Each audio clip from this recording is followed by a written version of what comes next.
I'm in a bit of a predicament currently. The year is nearly turning to non-existence, and I don't know what I'm gonna do with myself. I have so many unfinished things riding on my back, and the worst thing is, it's for the Wii U.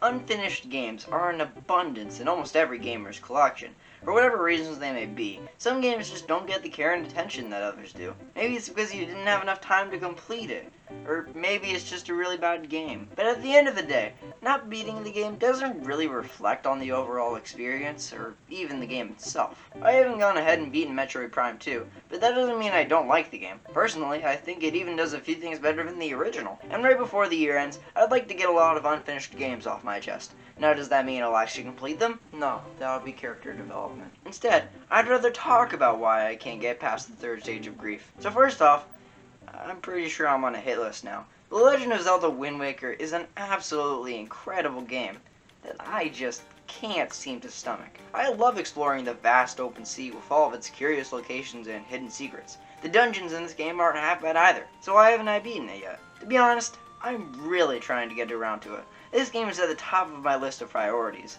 right below having the will to live. And unlike most of the games on this list, I will probably beat this game within the coming year. But this isn't the first time I've been pushed off the path while trying to play a Zelda game. Case in point, every other Zelda game. I don't know why I have this certain stigma with the series as a whole, but I just can't get far in most of these games. The only two I've managed to overcome are Ocarina of Time and Breath of the Wild, mostly because I'd be burned at the stake if I didn't. These games take a decently long time to complete, and they don't do much to keep me captivated long enough to keep me playing. And most of these are great games, but I just want to play Pikmin 2 for the umpteenth time. Speaking of which, Pikmin 2! I've never beaten it. Now, I've played through most of the game more times than I can count. So 11. But when I get to Wistful Wild, all bets are off. This is easily one of the hardest stages in any Pikmin game, and the reason I haven't beaten it yet is mostly because I don't feel like going through all of that. Now, if I put my mind to it, I'd probably be able to finagle my way through the caves, but still, apart from Wistful Wild, I replay this game a lot. I might have even replayed it more times than both Pikmin 1 and 3, and that's probably because this is the most unique Pikmin game in my opinion, unless its unique trait is being abhorrent. And while this is an unpopular opinion, I really like the caves in this game, mostly because of the sense of atmosphere that can be found in them, as well as the sense of accomplishment that you get when finally leaving them. But then again, the caves sometimes don't have the greatest atmosphere, and because it's all randomly generated, it can get a bit chaotic from time to time. And the unpredictability of the cave is cranked up to the max when getting to the end of the game. But the real reason I haven't completed the game is this. I'm just not up to this level of responsibility. But without further ado, Fling Smash. Because I'm finally brave enough to talk about it. This game isn't good. This can't be happening! Essentially, this game is exactly what people who don't like the Wii say the Wii is. And I'm tired of acting like owning this game isn't on par with a felony. I'm ready. This game relies heavily on motion controls and geometry, the two worst things to bring up at a dinner party, and it just isn't that fun to play. It feels like every time I try to cock my arm back after hitting whatever this thing is, it detects the motion as an entirely opposite direction. And I've tried to beat this game so many times thinking that, oh, it isn't as bad as I remember it, or oh, I should give it another shot. Maybe this time I'll get to the good stuff. And unless the good stuff is about 3 worlds in, I don't think I'll ever play this game again. But because circles are my favorite shapes with no vertices, I think this game at least deserves a 13 out of 10. I've never beaten New Super Mario Bros. U, and if you ask me, that's probably my darkest secret. Although I have beaten every other New Super game, so why did I draw the line this time? If I can go for all of this, but not this, it begs the question, why? Well, for one, they went too far down the alphabet, and two, I kinda got sick of the series after a while, as I'm sure most did. I played New Super Mario Bros. DS and Wii in the wake of the inception of the series. In other words, when it looked like this. Later down the timeline, I played New Super Mario Bros. 2. And by this point, I kind of realized they just did the same thing 3 times. And within the same year as New Super Mario Bros. 2, we got New Super Mario Bros. U, which was also just the same thing. And as a result of the similarity of it all, I never actually beat the game, but I did beat New Super Luigi U, probably because it actually does something to make it stand out. But that's a story for another day. But would you believe me if I told you that there was another 2D Mario game before New Super Mario Bros? Yeah, right. Step aside, Grandpa. Super Mario World is a game that I've flip-flopped my opinion on every time I've played it. For a while there, it wasn't in the highest caliber of 2D Mario to me, but after playing it under just the right conditions, I've grown to appreciate it a whole lot more. It sort of reminds me of Super Mario Kart and how the best conditions to play that game are under the initial intentions that the developers had for the game. And now that I finally see this game's merit, I think I'm finally ready to go ahead and beat it. This game has great levels, atmosphere, and physics.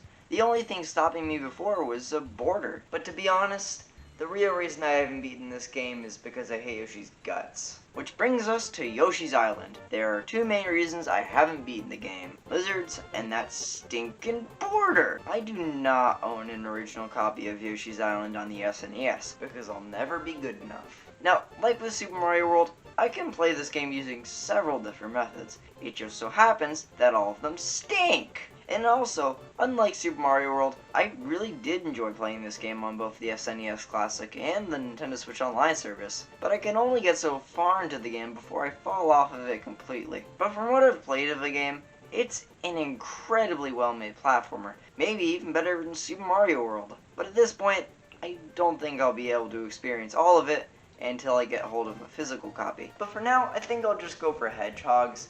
Reptiles are seeming like a bit much right now. Sonic the Hedgehog is a franchise that is not one of my favorites.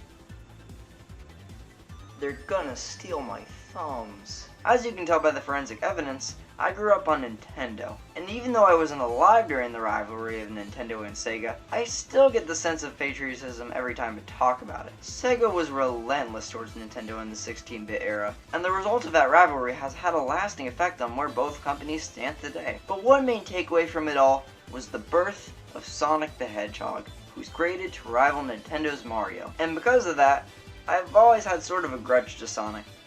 Just to clarify, this happened in the 90s. I didn't exist yet. The only two Sonic games I have beaten are Colors, because I didn't know any better, and Mania, because peer pressure can really do a lot to a person. And while I don't have a Sega Genesis, I could play 1, 2, 3, and Knuckles via the Sonic Mega Collection, but not Sonic CD. And I'm probably never going to beat any of them because I don't want to renew my vows. Rare is a company that's made some extremely iconic titles on the Nintendo 64 and even the SNES. They developed the first 3 Donkey Kong Country games, and those were incredible 2D platformers. But the work that they're probably the most well known for is BanjoKazooie. This game is a 3D platformer for the Nintendo 64, starring a bear and a bird. Huh. But most people say that this game can even put a test up to Mario's 3D offerings on the console. Now, I'm not here to argue that this game is bad, not by a long shot, but better than Super Mario 64? I'm gonna have to speak to my attorney on that one. I liked what I did play of this game. It had some great levels, with an exciting atmosphere to it all. The platforming itself wasn't half bad either.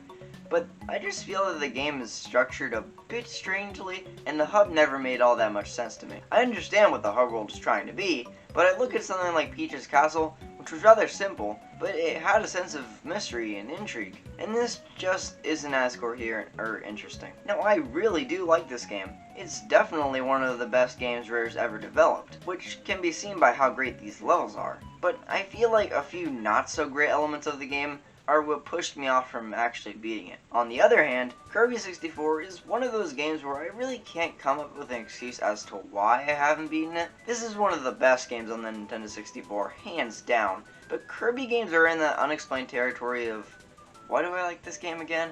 Because it isn't like the levels here are a masterclass of game design and execution.